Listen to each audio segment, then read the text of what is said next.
who is the executive director of the Jewish Community Foundation. Sylvia told me I did not have to go through long biographical data on these wonderful people, and so I'm not going to. Instead, I am going to turn it over to them so we can have a discussion instead. They're all fabulous people. You can go on the websites and learn anything you want to learn about them, or ask them afterwards, and they'll be happy to give you their full biographical details. But in the meantime, let's just listen to them instead. Okay, I'm done. Thank you, Marcy, and thank you, Marcy, for hosting us today, insisting on a bar, which I hope everybody got a drink, and a lovely spread. Always can count on Marcy. Can you host this? Let me see if I'm on the boat or not. Eat more, drink more. Eat more, drink more. Hi, I'm Sylvia Schwartz-Getzig. I know many of you in the room. There's some of you I don't know. But as Marcy said, I'm the Senior Director of Philanthropic Engagement and JFN West. I have been with JFN going on 13 years, just a year behind Andres. And he's not here, even though he RSVP, but I was going to say it's all Evan Schlesinger's fault. Because Evan is the one who introduced me to Andres many years ago. I am really excited to have the opportunity to bring Andres to LA. I don't know how many of you get the opportunity if you haven't come to our conference, which is happening March 15th through 17th in San Diego. If you haven't registered, you should do so immediately because we are about to close registration because we're at capacity. Anyway, if you haven't heard Andres speak, it's really a treat, and I really look forward to having this conversation. We'll speak for a few minutes, and then I want to engage with all of you and have the opportunity to engage with them. On my left, Rabbi Aaron Lerner, who is, I think, like the most exciting new leader in Los Angeles in the Jewish community, with all kinds of really, I think, out of the box thinking, and just kind of taking a step back and looking at where we are and how we can move forward in a really thoughtful and impactful way. So let's jump in. We'll spend about, I don't know, 45 minutes or so in conversation, and then we'll have time at the end to schmooze as well, some more, and eat and drink some more. So I just want to start by reminding all of us what the last 6 years have been like, in case you forgot. Oh, you did all 6.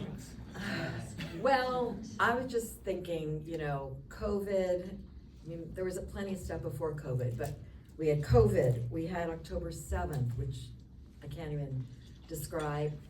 We had the fires a year ago here, ongoing domestic challenges in Israel, conflict-related challenges in Israel, elections coming up in Israel, now Iran protests. I mean, it just seems like it just keeps going on and on and on. And so how do we know where to focus? How do we focus our energy? How do we focus our passion? And most importantly for this group, how do we focus our philanthropy so that we are actually being strategic and we're actually making an impact where it will make a difference? I feel like we are in a bit of a liminal moment, if you will, where we have maybe this precious time to kind of step back for a minute and take a deep breath and kind of see where we are. I think of it as the Covey square with the important but not urgent time, which is really hard sometimes to find time for that work, the important but not urgent work, because we're always so in the urgent lately. But I feel like this is that moment.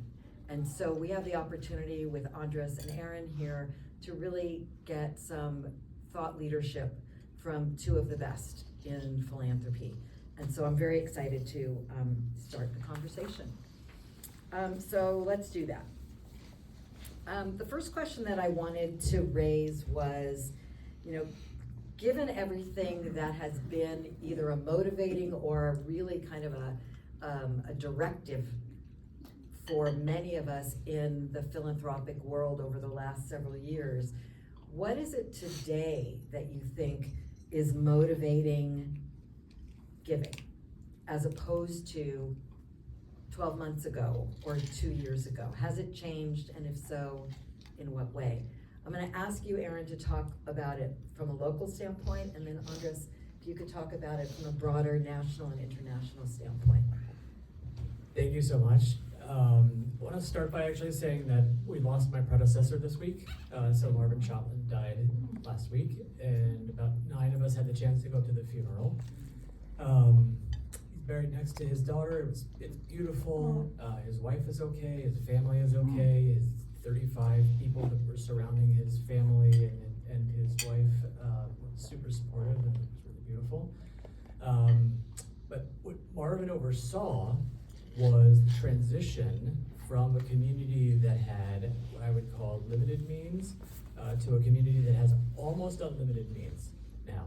And that doesn't mean that it's all being deployed philanthropically, but the $90 million that the foundation started with when he started his career, over the course of 34 years, between compound interest and more people understanding the tax benefits of this kind of giving, turned into $1.5 billion. Yeah, it's a lot of money. And for people, anybody who owned assets over the course of that time, they similarly enjoyed that kind of trajectory. So I'm gonna say something a little bit crass, which is actually I think the primary motivator for a lot of people in giving is taxes, right? That it is actually surprisingly tax efficient to give. We encountered somebody who was giving a house a few years, or who actually was thinking about selling their house a few years ago. They figured out that based on their basis and all of this, other stuff, the capital gains that we're gonna have to pay, it was more efficient to donate the house. Like that's a strange scenario. You've got people who are up 1,800% in NVIDIA stock or in all kinds of other things. When that combined, now it's not entirely true because there's still a cost to giving, right? Okay, I'm gonna save 53%, the margins on my taxes, but I'm still paying 47% for my philanthropy. So there has to be a reason to do it. Locally, I still see a few things happening with people. One is that I think the emergence of just true kind-hearted caring for one another is very much motivating most of the people with whom we interact. So yes, you have your own, economic reasons for giving, but the real care that people are extending to one another is honest. I think it comes from the heart. I think that based on where you are generationally, it might be differently motivated. So, the greatest generation that we're losing now was motivated maybe out of a sense of responsibility and obligation. The younger generation might be motivated out of social impact or other factors. But I think really people care about each other. And and I'll stop with this, one of the most interesting donor profiles or client profiles that I've seen over the course of my 3 years now at the foundation has been people who have a donor advised fund for the sole purpose of writing a check that says Jewish on it. Because they want, when the check goes out from their DAF, to let people know, hey, the Jewish community cares about you.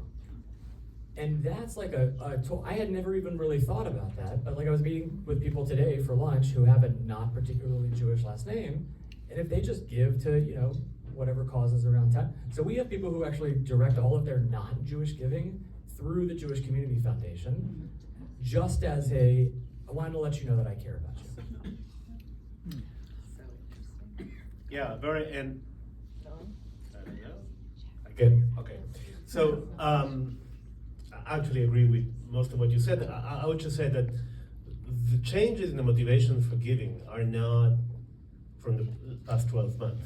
The past 12 months, what they did is they changed a little bit the direction of the giving, right? We're going to talk about it in a minute, but the motivation has been changing for the last few decades. You're absolutely right, Adam, that in the previous generation, the motivation was mainly a sense of responsibility or identity. This is what you do. You're Jewish, you make an annual gift to the Federation, you make a bequest to the Jewish Community Foundation. It was sort of a Jewish tax, as it were, that you don't even question. It's just who you are. Now, we did survey the JFN members, and only 14%, 1/4, said that they give out of a sense of obligation or duty or some word like that. 82% of them said that they give because of impact. Now, what is impact? Because impact can mean anything. What impact means is that we live through a process of individuation of philanthropy. In other words, people want their philanthropy to say something about themselves, about who they are.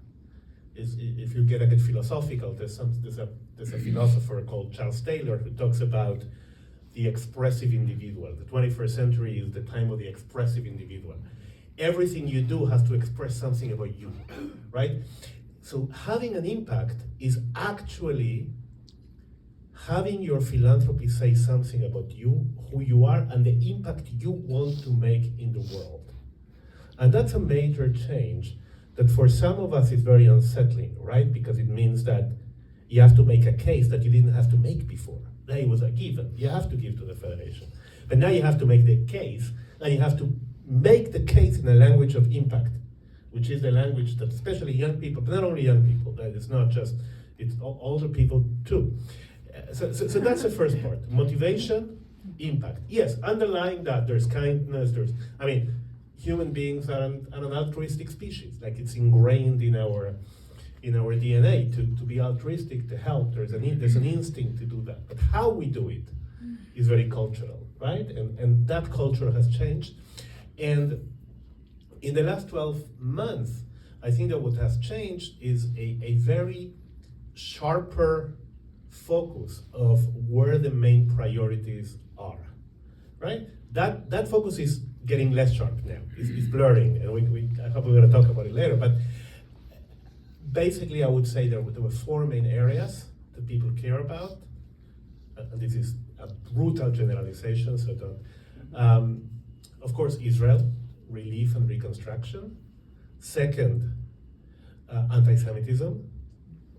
We can deconstruct that later on. Third, something that we call the surge. This upsurge in Jewish interest following October 7, that it's generally linked with long-term sustainability of resilience of Jewish communities in the diaspora. And four, the issue of democracy in America and around the world. I think those are the four main areas that donors are directing their giving to. Aaron, are you seeing those four areas emerging as priorities at the foundation? Yes, for sure, although I would say that for so many of our people, they were already priorities. And maybe now there's a reshifting. There were my lunch today, for instance, they were broadly focused, including the non-Jewish community. Now they're basically entirely focused on the Jewish community in Israel. You hear some of that. It's not in the numbers, so we gave out $210 million last year, mostly from client accounts, so we have a pretty good data set of what we're giving to. And Naomi can correct me if I'm wrong, but we would have expected that post-October 7th, there would be this massive shift towards Israel. We did see a shift, but it was more akin to emergency response than it was fundamental. So it didn't, yes, October 7th, there was $40 million, when a lot of it new money, but it didn't necessarily continue to be directed towards Israel. People went back to a lot of their causes, which they should. You shouldn't be robbing Peter to pay Paul. If you're going to put new money towards something in the emergency, great. But I think a lot of there is the surge, and there's the stuff that people just continue to care about. And frankly, like a lot of the money in our community is still held by the wealth creators. The wealth creators tend to be in their 70s and 80s, and they tend to give to the same places that they've been giving to. So we do, some people will approach us and say like, boy, I've given this organization over the course of 20 years, $3 million, and anti-Semitism is worse, right? What am I supposed to do now, right? But the fact is, for 20 years, they still gave that gift, and year 21, they still gave the gift. They're asking the question, but they still wrote the check. Do do you want to go down that rabbit hole just yet? Whatever you tell Sorry, me. I broached that. Yeah. Well, You mean the anti-Semitism rabbit Well, hole? either that rabbit hole or the other rabbit hole I was gonna push on was a little bit around support for Israel and talking about motivation in particular with younger folks, with next gen folks who are finding themselves in a space that's different than their Right. parents grew up with, and they have some of them have a different relationship with Israel. So how are we motivating them, if we are, to either continue the legacy that their parents have started or to approach it differently in Yeah. some ways? So I'll tell you what I observe generally, and then you can tell me if you get the same in LA or there are some local particularities. Okay, Israel giving. So first of all, there's a lot of mythology around Israel giving. Yes, it is true that statistically there is a generational divide, right? Or generational differences, let's put it that way, between the attitudes towards Israel. But the numbers don't bear it. The numbers giving to Israel has increased, it hasn't decreased, and it has increased across the line. Young funders, older funders, etc. For every young person you tell me that is disillusioned with Israel, I can show you another one that found their calling in helping Israel. So there's trends and counter trends. I think if we're gonna go down that rabbit hole, I think that the problem is, I mean, there's a lot of problems. But I do think that we have failed in a way in providing avenues for engagement with Israel that is loving, even when it's critical. And then those people can tell you the difference between somebody that doesn't like the government and somebody that thinks that the country has no right to exist. So what happens is we were so afraid, and rightfully so, because listen, time of existential crisis, you circle the wagons. But we were very afraid of any criticism. And that backfired because it sort of painted everything with the same thing. So young people were saying, well, if J Street is the same as JVP, I'll go to JVP. And the truth is, I'm not a fan of J Street myself, but objectively, it's not the same as JVP. There's a huge difference between the two. So I think that one of the things that are happening is that the philanthropic community is realizing that we need to do two things. We need to strengthen the connection with Israel at some point, and we need to really be very clear. We need to have moral clarity that anti-Zionism is not accepted. At the same time, we need to be more open in terms of the type of discourse that we accept about Israel, because that is going to motivate people to get more engaged, not less. Like I can tell you literally thousands of cases where people got more connected with Zionism by supporting the protests, not the ones prior to the war. Okay? They said, whoa, that's really cool. These people are just fighting for democracy, and they're great, and they're my age, and I didn't know that existed in Israel. And they became really, really connected. Now, you may be in favor, that's not the point.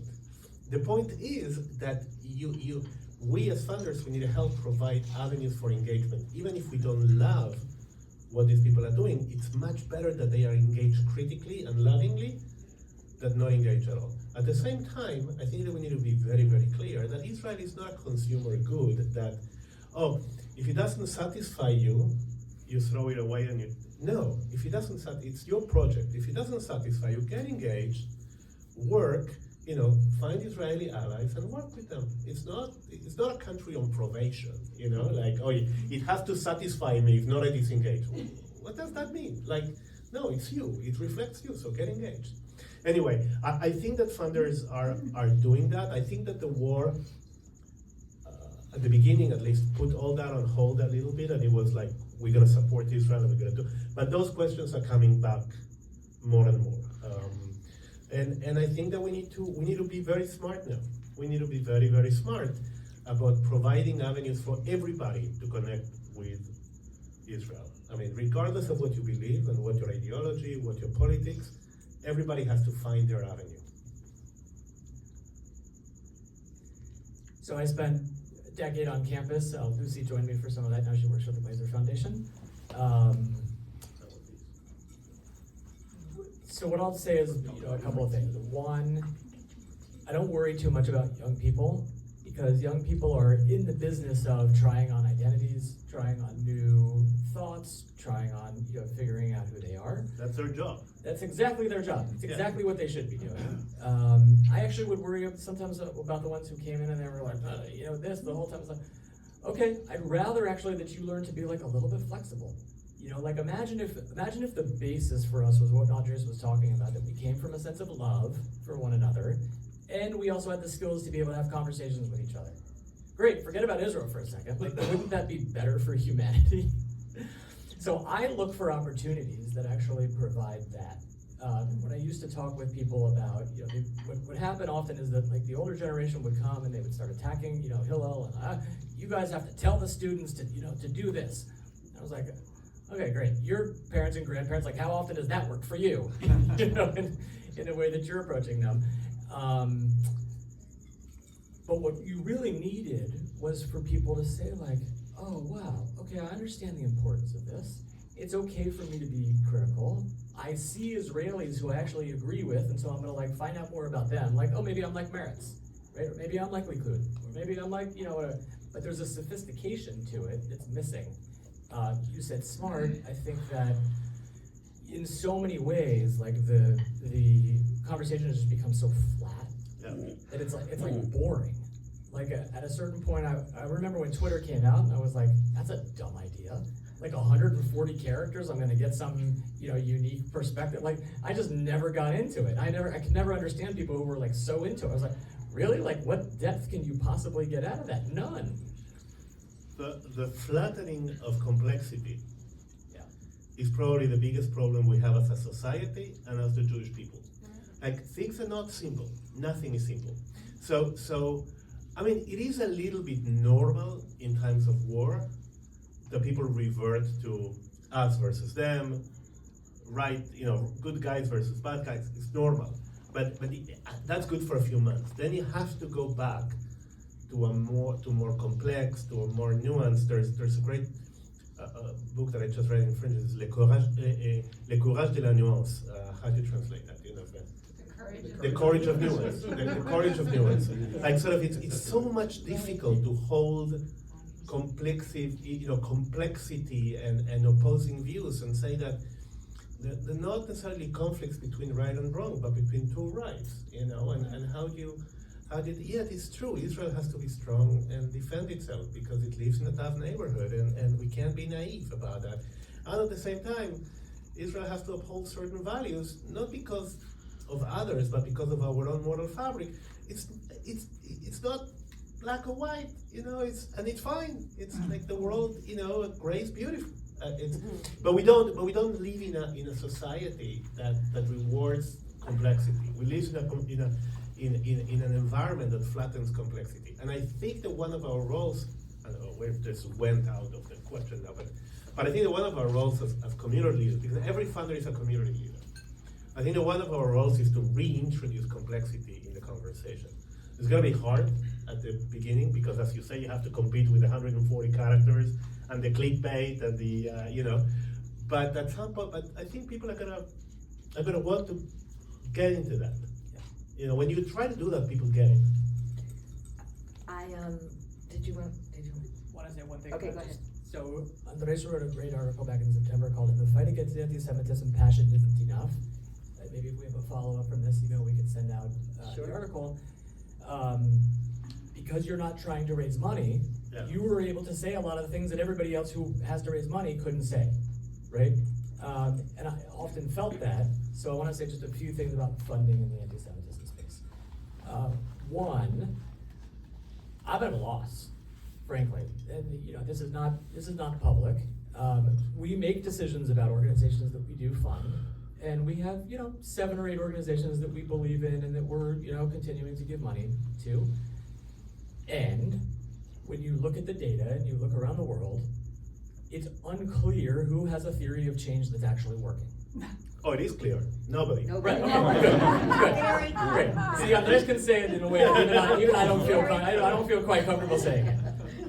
So that puts us back to a place where we need to begin to actually understand this stuff. So the ICC is running a research project. The ADL has a brilliant guy named Matt Williams who's running a research project. They're looking for broad-based societal interventions. So what could you do at a university level, not between groups of 10 people, but at for 13,000 undergraduates at the University of North Carolina, what would actually change the attitudes and perceptions of people? So we might invest $10 million in a program nationally to get all of the students, who disagree with each other at Hillel's together or whatever. And so this Hillel's got 7 students and this Hillel's got 7 students, whatever. It turns out that actually if you would pay everybody $5 to read the first 5 minutes of the Wikipedia entry on the Holocaust, you would fundamentally change attitudes in a way that 20-week course never does. Okay, fine, I'm open to that, right? Because I actually don't, after having tried myself many different interventions, and after, looking and really thinking about the 137 different organizations just on campus that think that they're doing work, I don't have a good answer for you. What I will say is that you should stop funding anybody who's going to the Palisades fire with a pail of water and telling you that they're gonna put it out. Because they're not, and it's a massive waste of resources. And if you wanna fund the firefighters, great. You wanna fund, strategic interventions that actually figure out how to stop wildfire, do all kinds, fine. But there's too many people with a pail of water who are trying to scare you to bring it out there, and it doesn't, that doesn't actually work. So I think we're actually really pretty back to the beginning on a lot of these questions, and we probably don't need new interventions unless they're evidence-based. Right. I would say, first of all, what you say about we can say things that other people can't say, it's so true, and it's actually very necessary, because here's the sad truth. When you're a funder, nobody tells you the truth. People tell you, no, people tell you what you want to hear. People flatter you, people tell you what you want to hear. People want your money, so they're gonna tell you what you're gonna hear, right? And sometimes you need somebody that holds a mirror and says, you know what, this is not working. Our community is investing yearly around $700 million in fighting anti-Semitism. Oh my. We never spend more. We never had more anti-Semitism. Something's not adding up. Not never. Well, we have had a lot more anti-Semitism. We have a lot in the last, let's say, the last To be 50 clear. years. Yeah. By the way, there's that thing that, have you seen that thing by Mark Edelman, the comedian? He says, my grandfather calls me from the other world and says, oh my God, there's so much anti-Semitism in Colombia. What do you mean, are the Jews in Colombia? Yeah, and the war in Israel. What do you mean, Israel and Israel? We still, let's be clear. We still live in the best time in history to be Jewish. Let's put that there. Now, that doesn't mean that it's pleasant or that anti-Semitism is a very real problem. But the truth is that obviously the things that we're doing are not really helping. And they're not helping not because we're stupid or incapable, although that plays a role. But that's not the main reason. The main reason why it doesn't work is because anti-Semitism is a very complex problem that is intrinsic to societies. And all across history, it ebbed and flowed, completely unrelated to anything Jews did or did not do. When anti-Semitism disappeared or went under a rock, it wasn't because the ADL was very successful. It was because society changed in a way that made anti-Semitism not, valid. And when anti-Semitism increased, it's not because the Jews had done something wrong, it's because there was social insecurity, economic insecurity, a time of turmoil and change, and people manipulated it towards anti-Semitism. So the truth is, there's little we can do. Much of what we do is counterproductive because you make it your problem. Like if I say anti-Semitism ebbs and flows of its own accord based on social illnesses, not on the Jews. So if the Jews make it their problem, you have to be very, very smart on how you fight it. And you can't expect rapid results because this deals with cultural change that takes, cultural change in the literature at least takes 7 years. So somebody tells you in 2 months we're gonna change the internet, they're lying. And somebody tells you we're gonna solve the problem of anti-Semitism, they're lying. I mean, it's just doesn't work like that. So that doesn't mean you don't do anything. Like let's be honest. But today, there are over 180 organizations fighting anti-Semitism. And everybody comes and says, by the way, there's a new sport of bashing legacy organizations, hit the IDL kind of thing. And the ADL is not perfect, but the truth is that all the people bashing the ADL don't have a lot to show for themselves either. So it is very complex, and I just want to make a key distinction. So first of all, it's not that you don't do anything, right? It's that you define very concrete, specific, and realistic goals, right? You don't say, I want to solve anti-Semitism. You say, I want to increase positive perception of Jews among Latino population in the Santa Monica County. Is that a county? I just invented whatever. Los Angeles County. You do very targeted interventions, and you make a very clear distinction, and this is critical. You make a very clear distinction between defense and changing hearts and minds. Because changing hearts and minds, as in changing perceptions about Jews, that's a very difficult problem. And it's not really solvable, or it's solvable in a generation. Defense, that's a technical challenge. That you throw money into it, and your community is safer and more secure. So you have to make a distinction between defending Jews, either physically, legally, through legislation. That's one thing that I encourage folks doing. The other one is you have to do what you have to do, but we need to stop throwing good money after bad because it's just not changing. I'd rather just reduce that ecosystem to, let's say, half, and then use that money to make Jewish day school affordable. That's a much better response to anti-Semitism than another social media campaign that actually, by the way, the people we need to convince don't even see it because they live in alternative algorithmic universes. It doesn't even reach them. So anyway. So I want to just bring us back for a second to, you talked about this at the beginning, but both of you mentioned the idea of impact and the challenge of impact, in particular areas like anti-Semitism, of course, but also there's lots of places where folks want to give. You could say the arts, anything that is about attitudinal change, societal change. It's very hard to really be able to measure impact. So what is the way, what's the strategy that you recommend when somebody says, I have this vision of what I want to achieve, and I just don't know how I'm going to measure whether or not I've actually achieved it? As a funder, how do you handle that? Yeah, I mean, so first of all, as a funder ourselves, we transitioned to actually putting a lot of money into security. Right. So there are good communal security initiatives to be looking at.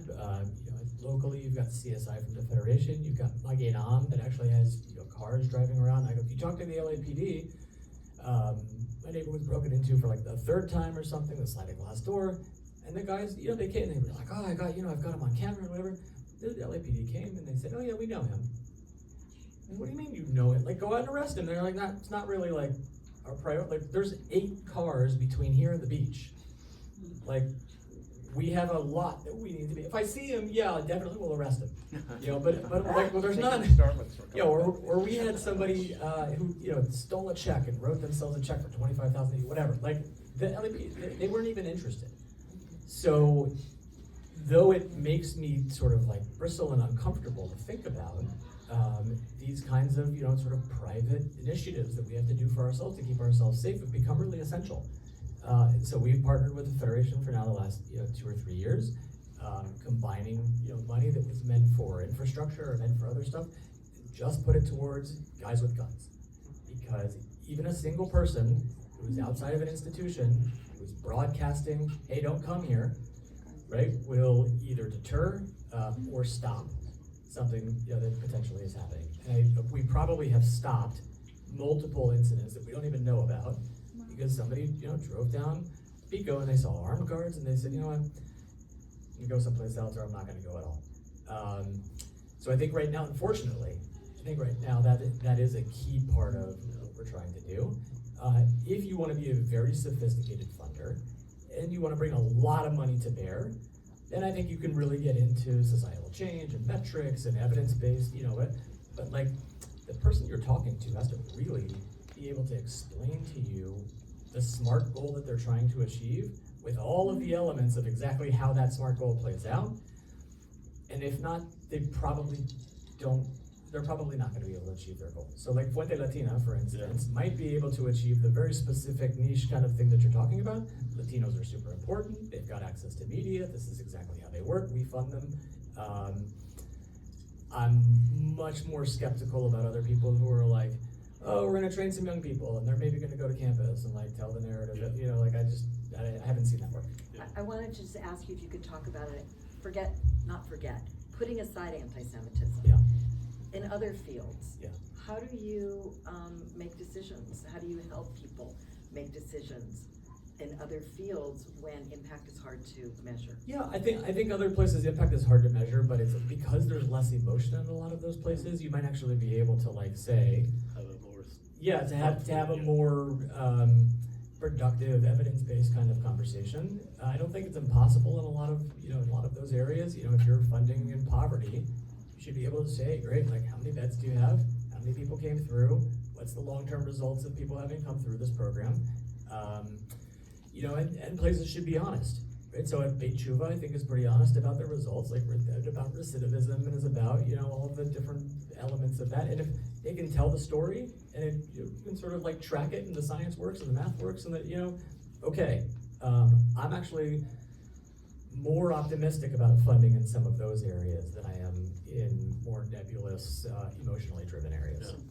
Yeah. So first of all, I think, by the way, wholeheartedly agree with the security decision. I think that's, and again, and I make a very clear distinction between that and trying to convince people not to hate us, right? Like it's a very like security is a technical challenge and it's a responsibility of the community leaders to make our community secure. There's no, and if we have to defund, I'm being very drastic here. If we have to defund something else to fund security, we have to do it. Like people have to come to the community. I mean, we need to be smart about it though, because nobody wants to walk into a fortress. There are ways of doing security smartly, but you have to actually put all the money you need into that.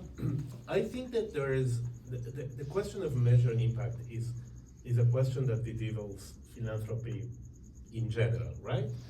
Because philanthropy has become good at, of course, we're good at measuring input, how much money we put into things. We're good at measuring output. We put, 200 kids through day school, whatever. But we don't necessarily know the impact. Now, or the long-term outcome of that. Now, I agree with you, Aaron, that there are areas in which it's relatively easy, right? You say poverty. Poverty, you can measure. Did you move the needle or not? Right? Then there's a different question about because there's pluricausality, like realities change for a number of reasons, right? So can you isolate what was your contribution to the reduction of poverty by 20%? But you can know that poverty is reduced, you have objective measurements. The real problem is when there are not objective measurements. Jewish identity. People are going to define it in very different ways, right? So what you need to do before you agree on how to measure impact is you have to agree on what the outcomes that you're How you seeking. define them. Yeah, and although I'm a big fan of measuring impact, and I just all the time pontificate about how important it is, sometimes it's fine for funders to take a leap of faith. I mean, many good programs will leap of faith, and they say, listen, I know at some point I will need to measure impact, but I'm willing to give it time. It's trust. It's not just trust. I mean, and trust is like you trust that people are not gonna misuse the money or whatever, that's a precondition, 100%. But the notion that I'm gonna give this a try. That's also one of the roles of philanthropy, right? Philanthropy can take risks that other bodies cannot take. The foundation can take risks that the federation can't, because federations have a fiduciary responsibility to the donors, donation. So they are structurally they need to be more conservative because of that fiduciary responsibility. A foundation or an individual donor doesn't have that. They have much bigger tolerance to risk. So we have to use it. No, we don't have to be stupid about it, right? And there are something that I call it early warnings of impact. Right? There are things that you can tell, even if you can't measure impact wholly. You can say this is going in the right direction or not. So that we can work on. Yeah. You both of you talked a little bit about poverty, so I want to just pivot for a second and talk about the relationship between philanthropy and government. And sort of, clearly there used to be, I think, some sort of social contract where, where government wasn't able to provide, philanthropy could step in and vice versa. I feel like we're in a time, in particular in the United States, where government has really pulled back its role very significantly. And the question is, from a philosophical standpoint, should philanthropy can't step in. It doesn't have the huge dollars that government has, but the question is, should philanthropy step in if, as a society, we feel that government is not actually meeting its duty? I can go first. I think your description is accurate. There used to be kind of an unwritten contract between philanthropy and the government that determine is not what the government cannot do, is what the government structurally is not designed to do. So, for example, in Israel, the agreement was philanthropy will be the risk capital of society. We're going to test out stuff, and then if and when it works, the government is going to take it over. In America, it didn't quite work like that, but it was similar in a way. Like, I don't know, the 911 system was a philanthropic initiative that then was tested out by philanthropy, and then the government saw that it worked and took it over. The philanthropy was never intended, at least not in the modern era, to fulfill basic needs. Right? And it's not equipped to fulfill basic needs, and it can't. Even if you want it, it can't. If we were to use all the philanthropic capital to cover the budget cuts from the federal government, I think somebody made a calculation, it would last 3 months. Like, it wouldn't be even. So I think that, yes, there are threats to the traditional, and the threats are different in the US than in Israel. In the US, the threats is plainly budget cuts. Like, the government is retreating, and there's no safety net. And probably the response there is not to go and fund those programs because we can't, but to try to influence policy, right? So mobilize voters, political action, because you can't, you put $1 million towards food insecurity, you're gonna serve 100,000 meals. You put that $1 million towards a lobbyist that affects policy, you're gonna be able to serve 10 million meals, right? So that's a bit. In Israel, the problem is a little different. In Israel, the problem is that there is a crisis of trust. We not so much with the budget, but with the competence of the government.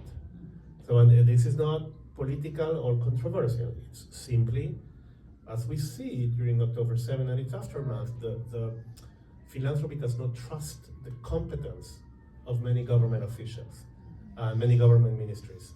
And I can give you examples of why. For example, till this day, there's no centralized government authority to deal with the reconstruction of northern Israel. They created something called NUFA, it's not funded yet, it's just a disaster. And it's not politics, it's just a government becoming a third world government. And so what philanthropy is supposed to do in a situation like that?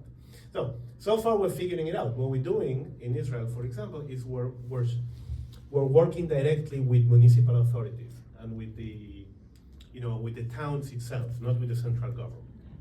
But it's a stopgap measure. Like at some point, we're going to need to tackle the way of how we rebuild that working with the government, because in Israel, here the partnership with the government was marginal. In Israel, was central to the thing. But that, I think, to close this, I think that the relation with the government needs to be rebuilt, or redefined, rather, both in America and in Israel. And at the same time, we need to be aware that the limits between the sectors is not so clear. When I was starting my career in philanthropy, it was a dogma that there are three sectors: the government sector, the corporate sector, and the philanthropic sector. The philanthropic sector was called the third sector. I still have books that call it the third sector. And good practice was the three sectors don't mix. You don't mix them, they're siloed, and that's the right way to work. Now it's not like that anymore. Now you have mixings that mix government, business, and philanthropy, and it's fine. And that's the way of the future. Like even a broken clock and all that. The things that the Dell are doing with the Trump administration is a sign of things to come, I think. In other words, a different contract between philanthropy and government, but also a different division of tasks between the different sectors. Yeah, I'll just add that locally, and I know Emily was super involved with fire relief here. Philanthropy moves really quickly. So whereas it takes bureaucracy 3 or 4 months to figure something out, in 3 or 4 days post the onset of the fires, a team had come together. They were figuring out insurance questions and testing questions and implications for people who live near the fire zone.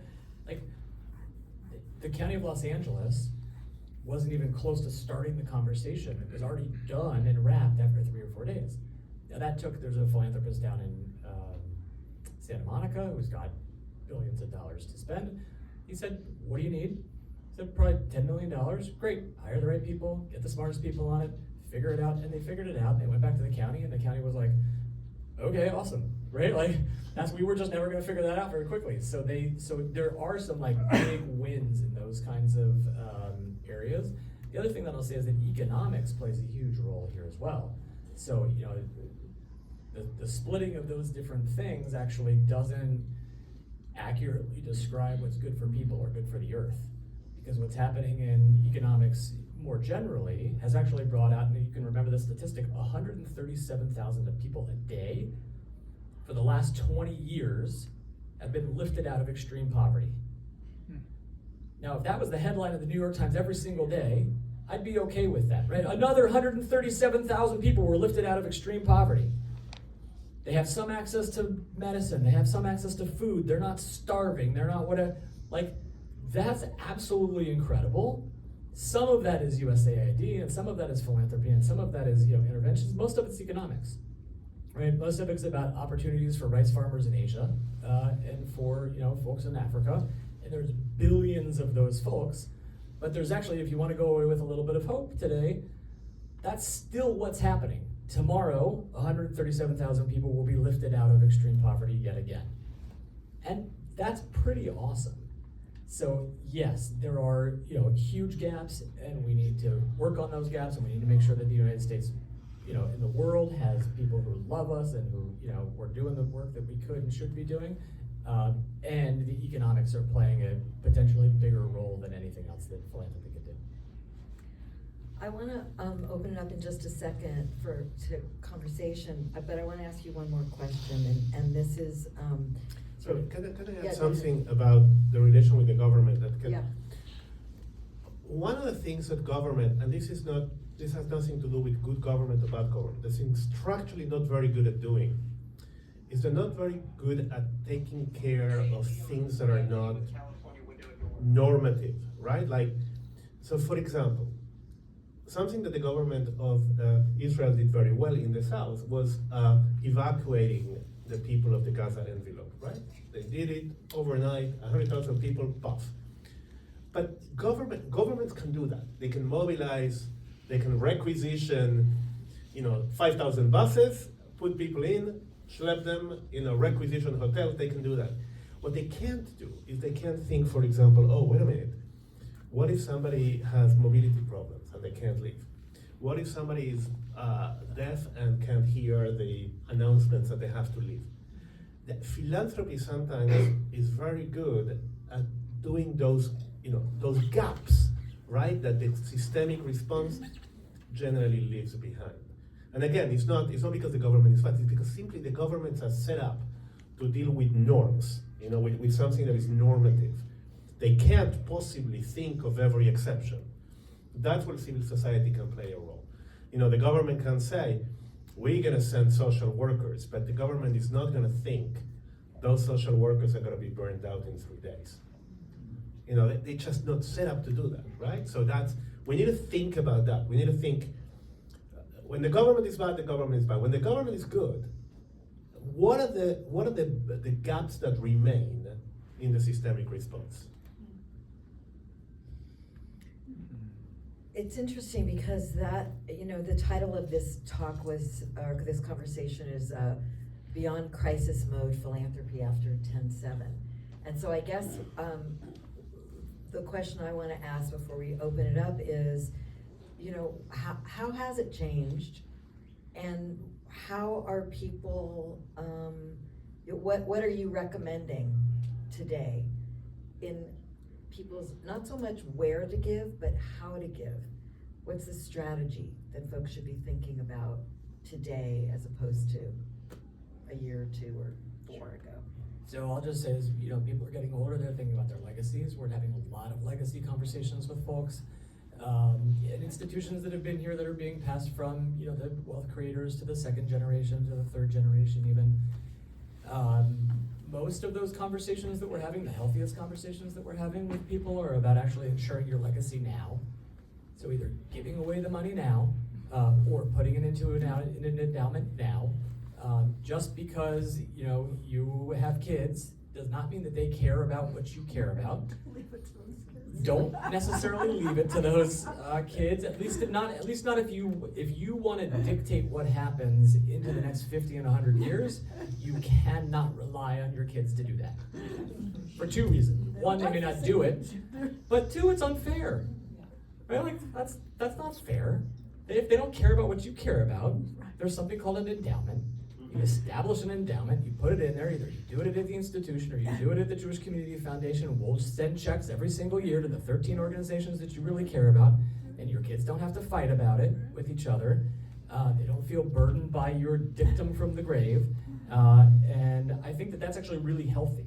I think that those conversations have been super, super healthy and helpful for people to be able to determine for themselves, okay, this is the legacy that I want to, that I really want to leave. These are the assets that I have. This is how it fits into estate planning. I'm shocked, frankly, by the number of people who have $50 to $100 million out there. It's like, how'd that happen? Well, I bought something in 1954 and it's turned into, this, or I was part of this thing and it's turned into what? It's like, wow, okay, that's great. So how you have 2 or 3 kids? How much money do you want to give to those kids? Well, I think $10 million should take care of them. Okay, good. That leaves you $70 million, right? What are you going to do with that? That's an amazing, wow, what an incredible problem to have. The only thing that we run into is that people think they're never going to die. So they never deal with that, and then they die, and then the probate or, their wills or whatever else, it doesn't get done the way that they would have wanted it to get done. But I see that probably as the biggest work to be done in the next 5 to 10 years. Yeah, I fully agree with that. I think, by the way, I would add to that, that at the national level, bequests and legacy conversation is a low-hanging fruit that very few communities are really tackling. National stats are really discouraging. Like, only 15% of Jews over 75 have a legacy, have a Jewish organization on their wheels. But listen to this, 32% of Jews over 75 have a non-Jewish charity on their gift, on their wheels, which means that by and large, we haven't asked enough. We haven't, and so I'm really reassured that you guys are having those conversations, because that's going to really ensure the future of many organizations. Now there are good programs out there that are trying to do that, like Life and Legacy from Greenspoon and others. But I want to take the conversation, your question, to a different aspect.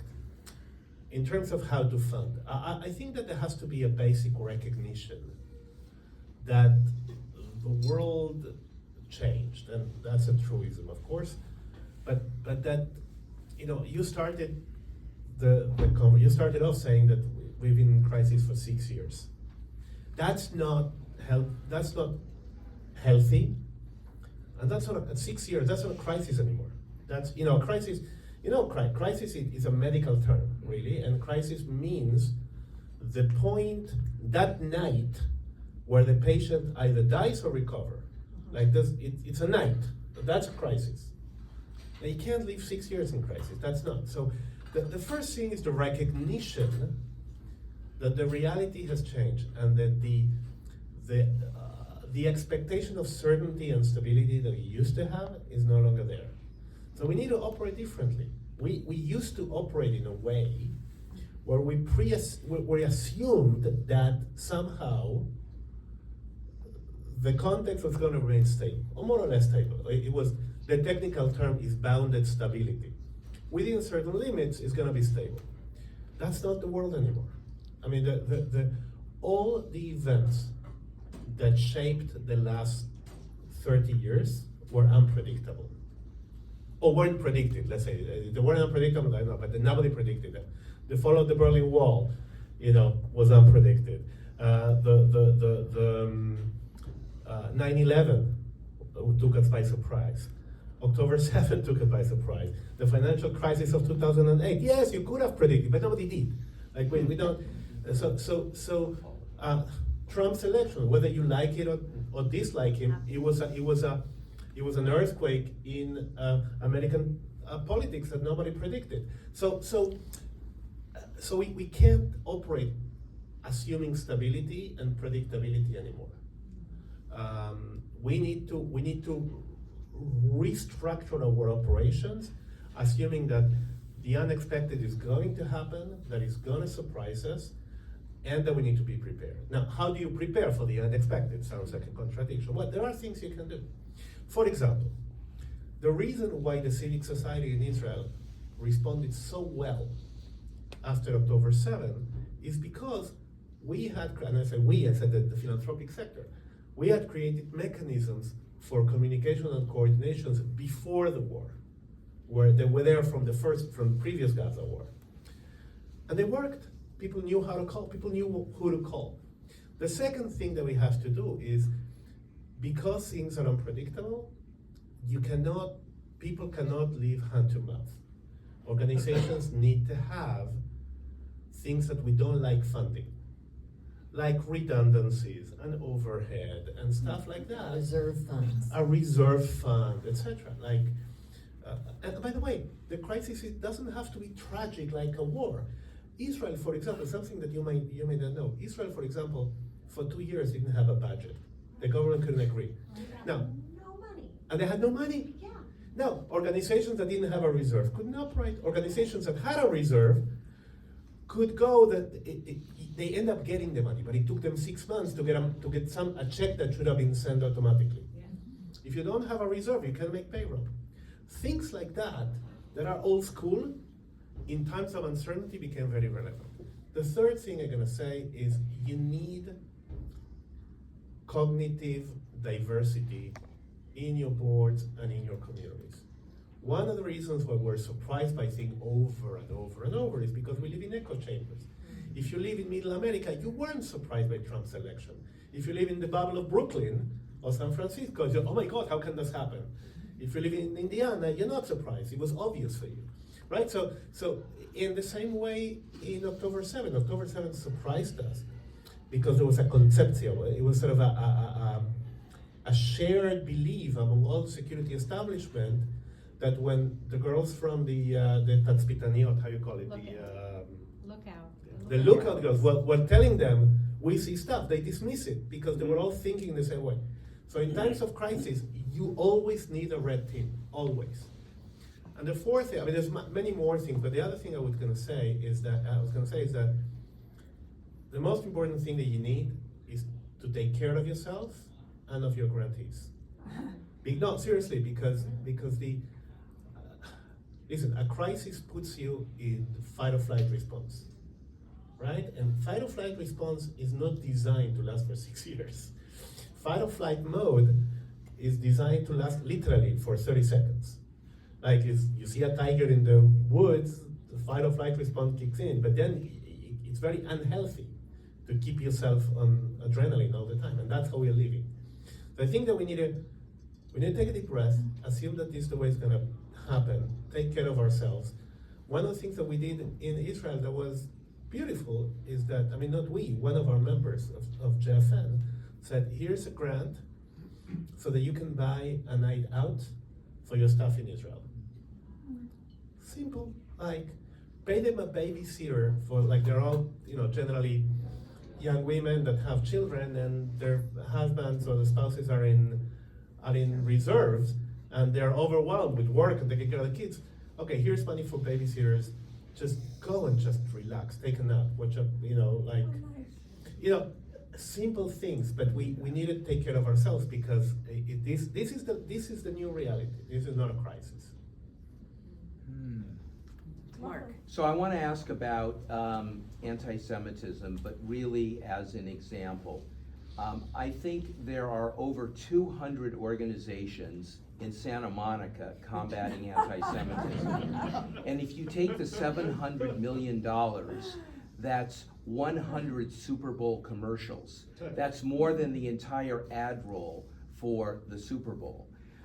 It seems to me that there are too many organizations and there needs to be consolidation.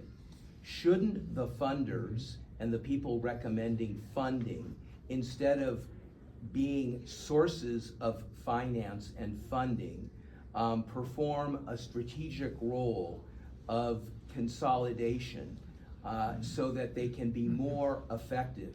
It doesn't make sense to have 3 programs with 4 people in them, all doing similar things, when if you consolidate it, even though 12 might not be enough.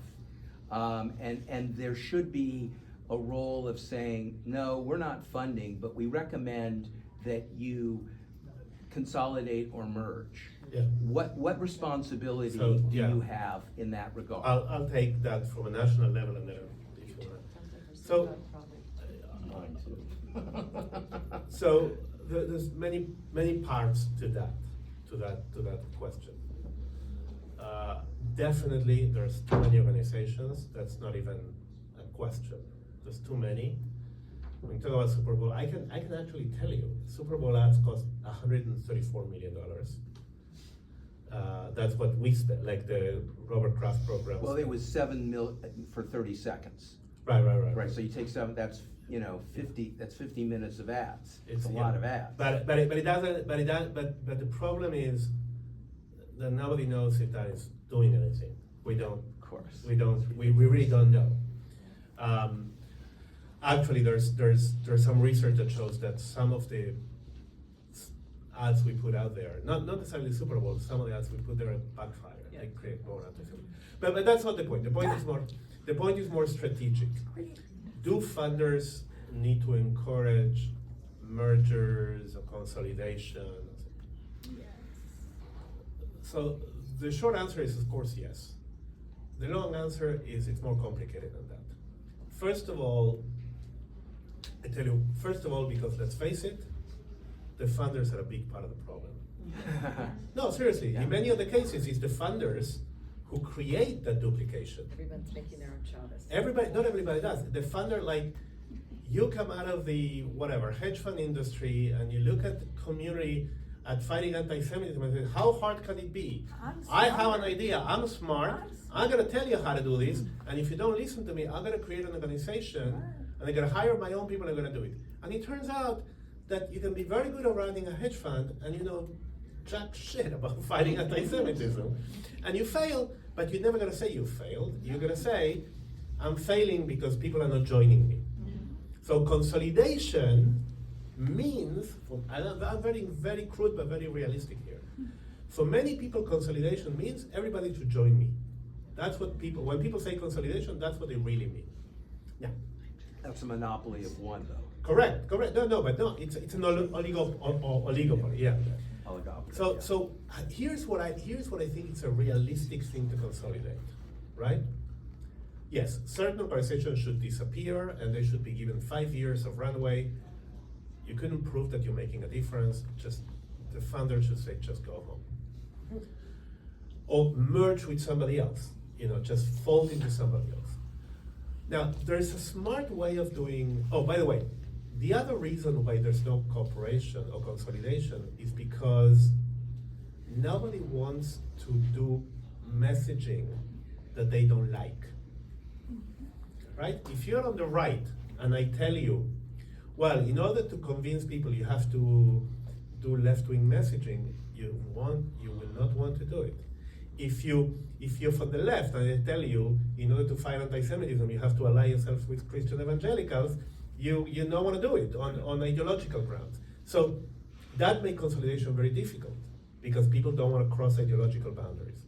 Now, what can you do, right? One, shared resources and infrastructures. So for example, let's say there's going to be 200 organizations in Santa Monica, and some are going to fall, some are going to, but not each of these 200 needs to have its own IT, its own AI engines, there could be some centralized resources that help save a lot of money. The research, for example, every organization does its own research. Every organization has its own CFO.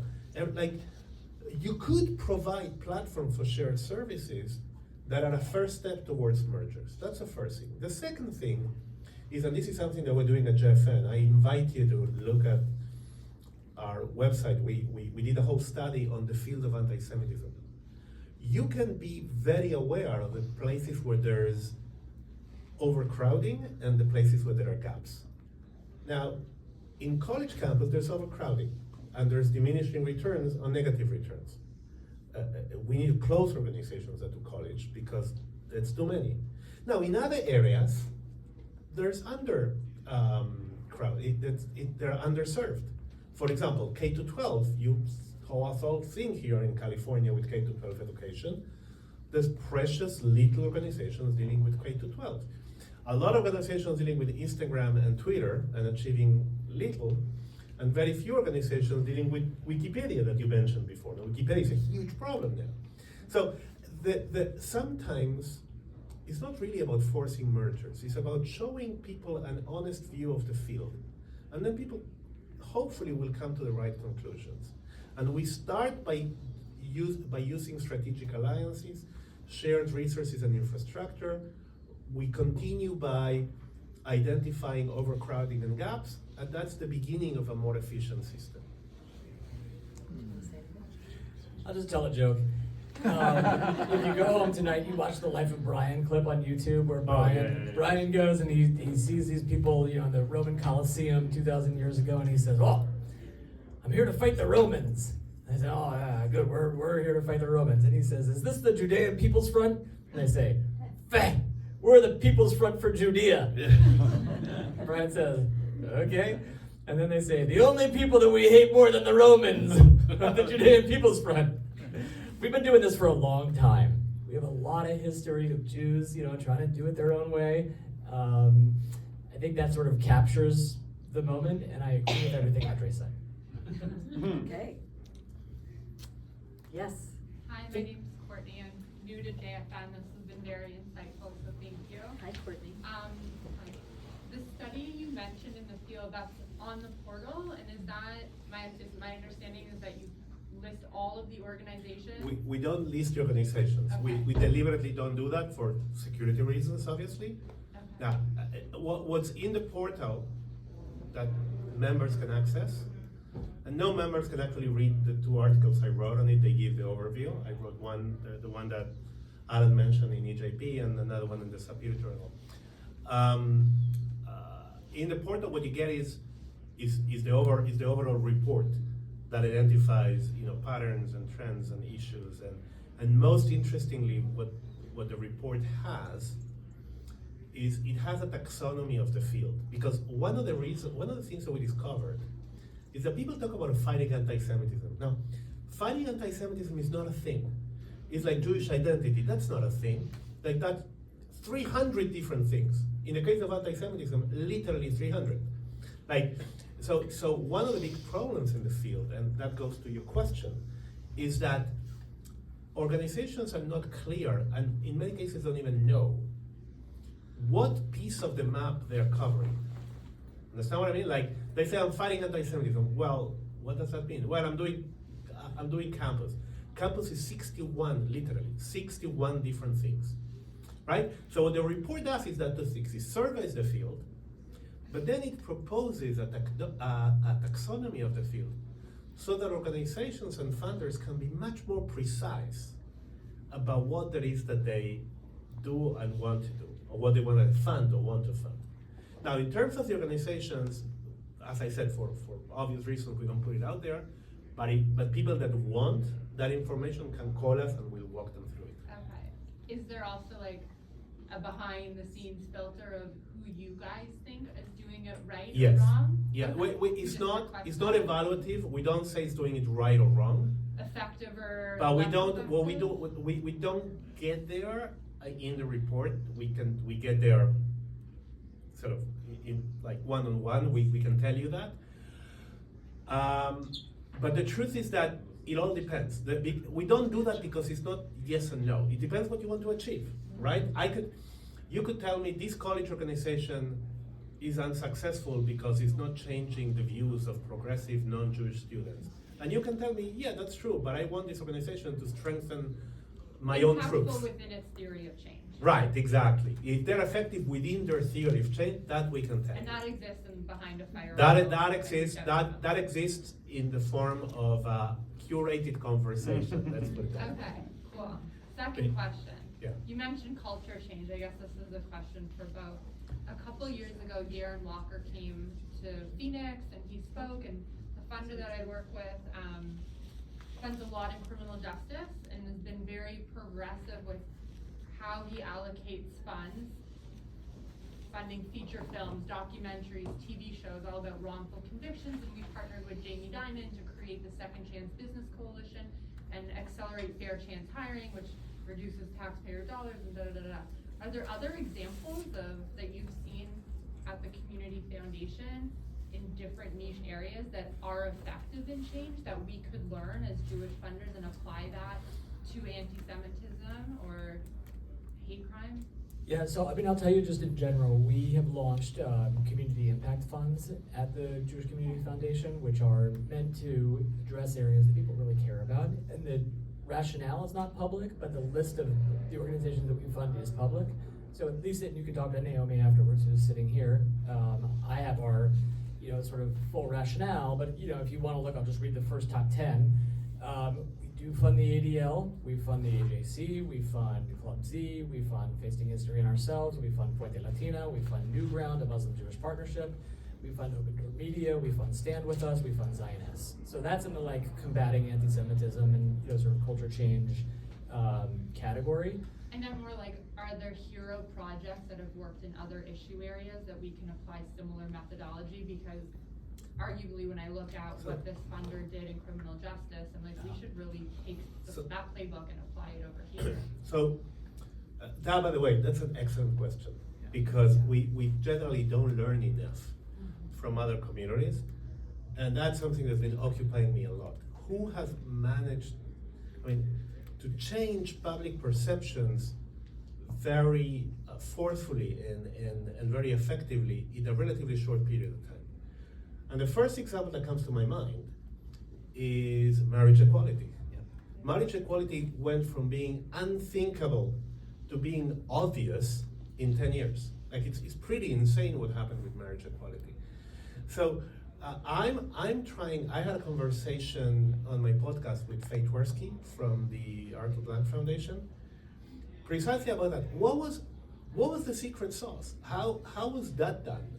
Right? How did a movement manage to change a 1,000-year-old prejudice in such a short time? And they are learnings from that. It's not fully applicable, right? Because everybody knows a gay person, not everybody knows a Jew, right? It's very, but there are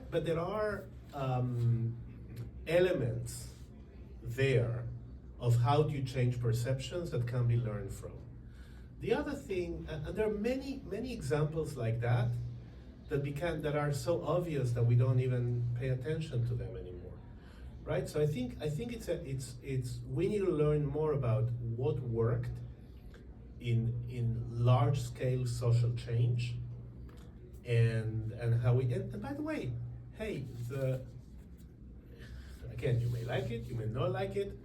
The Tea Party is an excellent example of culture change. They did change, the culture of large swaths of the country in very short time. And they do have a theory of change. I mean, the Koch brothers have a theory of change. And it worked.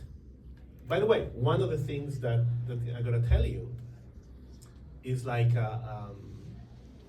for example, a big debate now in the social change area is, do you fund programs or do you fund people?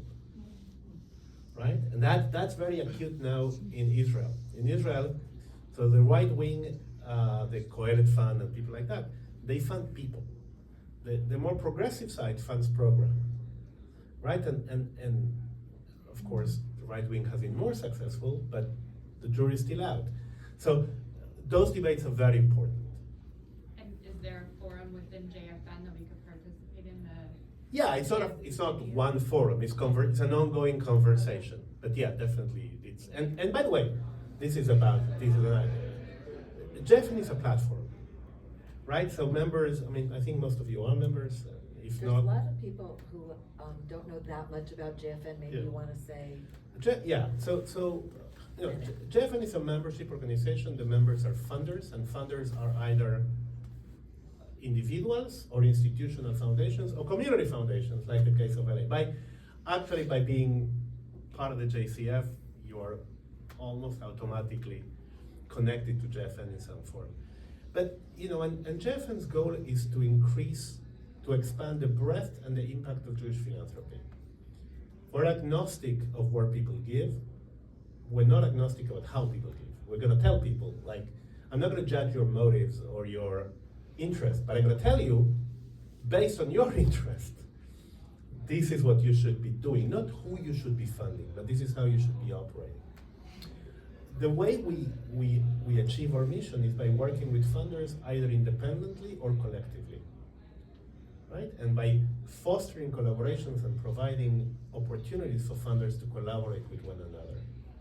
We don't fundraise, and that's why we can be open and candid with funders, and we believe that, following on your question, that funders are much more effective when they coordinate and when they share information and learn from one another. And to that point, and to any other point really, we're a platform. A network functions differently than a traditional organization. We're a platform upon which people can come to us and put together the program they want to put together. Right? We're not prescriptive. There are some programs that we propose, right? That we come to you and says, we think it's important that you hear about this issue or this field or this new technique in philanthropy. But more than half our programs comes from the members. The members say, hey, there's a group of us who would like to know more about X or Y. So that's really a great example. You can say, there's a group of us that want to know more about examples from other fields. Let's try to put something together, and we will. Let's, I want to just wrap with one final question, which is, how have your organizations changed? In the organization itself, how have you and your staff and the organization changed over the last few years? And what lessons have you learned that we could all learn from? So I run the Jewish Community Foundation of Los Angeles. We're primarily a products and services, right? So we're not raising money from anybody. We provide donor-advised funds and family support organizations for people as an alternative to private foundations. Lots of people who have private foundations also have a DAF, also have a donor-advised fund. In fact, I think the majority of the people in here actually have a donor-advised fund at the Jewish Community Foundation. And the majority of the people in this building should have a donor-advised fund with us. And I say that seriously in two ways. One, we just have a great product.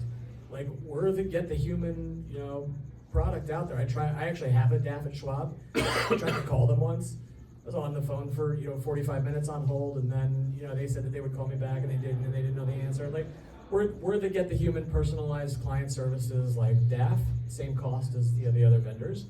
But second, like, we're Jewish and we're aligned.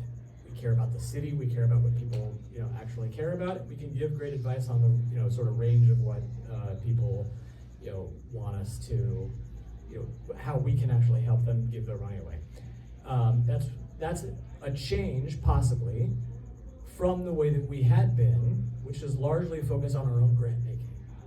So if you had looked at the foundation's literature from 5 years ago, it would talk a lot about the grants that we made, and we did cutting edge programs, and it was great. And it was like 4% of the dollars out the door. So we were giving away $7 or $8 million.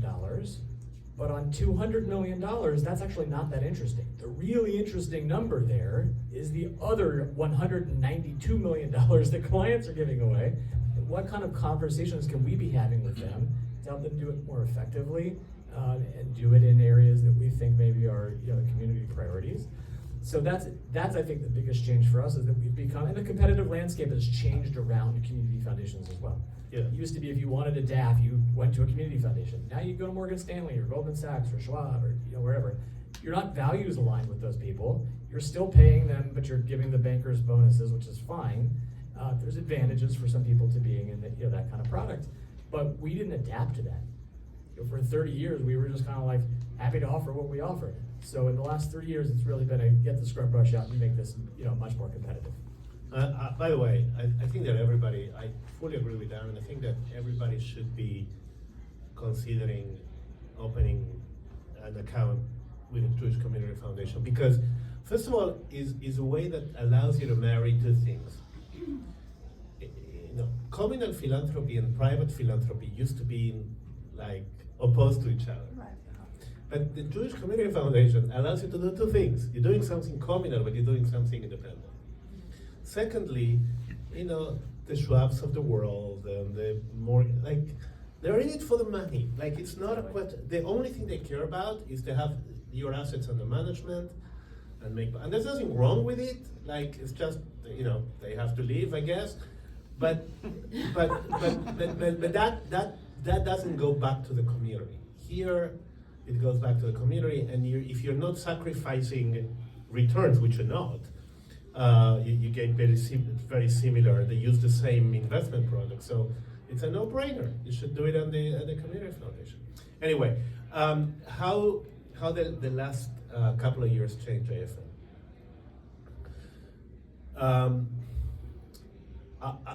The way I like to describe it is that we went, in many aspects, from being a vitamin to being a painkiller. Before COVID, it started with COVID really. Before October 7, JFN was it was nice. Like it was useful. People learn, enrich people, philanthropies and what have you. But it wasn't an acute need to use JFN.